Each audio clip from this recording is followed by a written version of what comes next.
કલ્પેશભાઈ પરમાર માતર ધારાસભ્ય.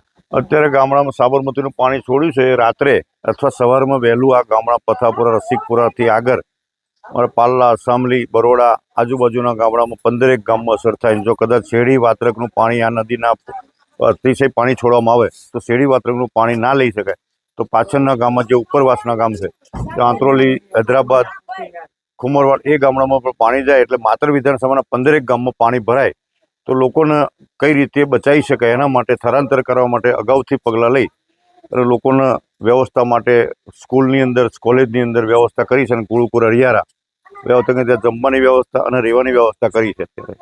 અત્યારે 15 મારી માતર વિધાનસભાને 15 ગામડામાં અસર કરે અને બીજા મેમદાવાદ તાલુકા મારી બાજુમાં મેમદાવાદ વિધાનસભા તે ગામડામાં અસર કરે.